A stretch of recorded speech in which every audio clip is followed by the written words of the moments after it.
view from Upper Hogan has Jack McCaffrey all hockey smiles in the parade, plucking familiar faces from the 54,716 audience. 2 Palestinian flags fly highest on Hill 16. Eoghan Kerin welcomed Paul Mannion to the same end as blue smoke billows. Plenty of evidence that a genuine contest will follow, but when the chest bumping ceases, Mannion scorches the cornerback to hit the first of 4 energy-sapping scores. Ciarán Kilkenny doesn't kick mere points, he enters the consciousness of the game, controlling the rhythm with statements.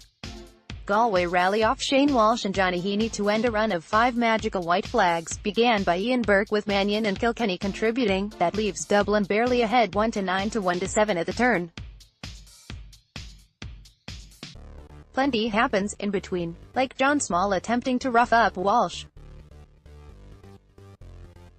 Small would be forgiven for having no idea about the score, so consumed was he by his singular duty.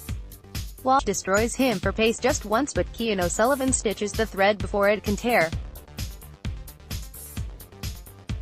This feels like a game-defining duel, and for long periods Walsh does nothing around the middle, patiently waiting or suffocating. Small keeps patting his opponent's chest as if to remind him of their intertwined existence.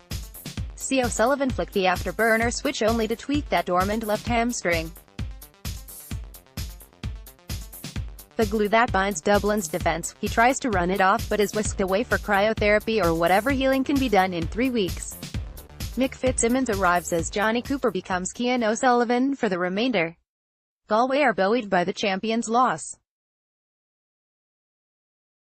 Dublin's Ciarán Kilkenny is held by Galway's Sean Andy O'Seely during the All-Ireland SFC semi-final at Croke Park.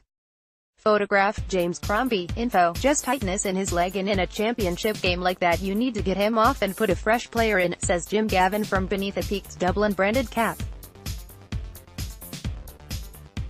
The medical protocols kick in the next 72 hours will tell us more. Galway have a goal in their locker after 7 minutes. Timely, to say the least, as Dublin ease into a 0-3 head start via Dean Rock freeze.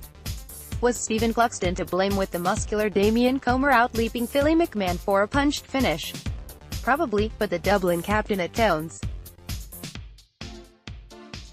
Unforgivably, Galway failed to take a second goal when Cooper drags Comer to earth. Eamon Brannigan puts the penalty load to Cluxton's left, but he was waiting. Walsh fluffs the 45. Galway leave far too many scores out there. We should have been leading at halftime, admits Kevin Walsh. Our lads were competitive for a long time, it was great to get this experience. We just have to keep trying to close the gap. The gap is a chasm. Remember Con O'Callaghan, soon to be replaced as Young Footballer of the Year by Brian Howard, David Clifford. Quieter this summer, O'Callaghan finishes the Dublin goal on 26 minutes after clever distribution by McCaffrey and Niall Scully. This feels like the usual Dublin hammer blow, but it was O'Sullivan's hammer that goes. Dublin's Brian Fenton scores a point as Declan Kind of Galway fails to get a block in during the All-Ireland SFC semi-final at Croke Park. Photograph, Laszlo Jekzo. Info, McCaffrey almost conjures the oddest goal we would ever have seen and laughs to himself when Rory Lavelle bats the fingertip effort out for a 45. A rare sentence follows and follows. Dean Rock misses. Galway stay afloat, but the Dublin arsenal never ceases to astound. Just as Rock posts another wide, Cormac Costello, 0-3 by the close, replaces Scully. McCaffrey, sensational either end of the field, guarantees control of possession, and when this occurs there is only ever one result. Kilkenny's third strike of the day eases Dublin into a 4-point lead with 46 minutes clocked.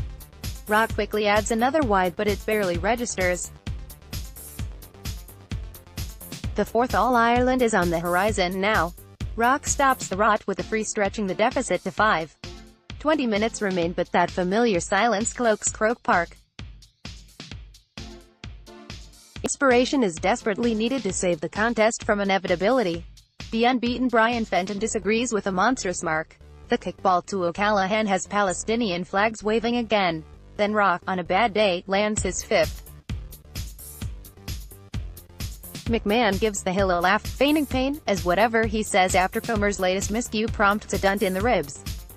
Galway hang in there, their middle holds but little else in a season when they pass out Mayo but are nothing like them in the face of Kilkenny, McCaffrey, Fenton, Howard, Mannion, O'Callaghan, these young unstoppable Blues.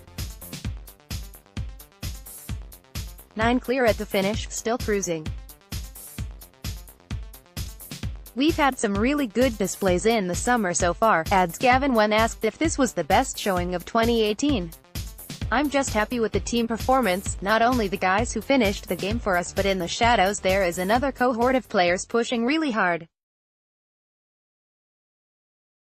The culture and environment the players have built themselves is all about the sum of their parts. We know they will do their best for Dublin, we see and believe.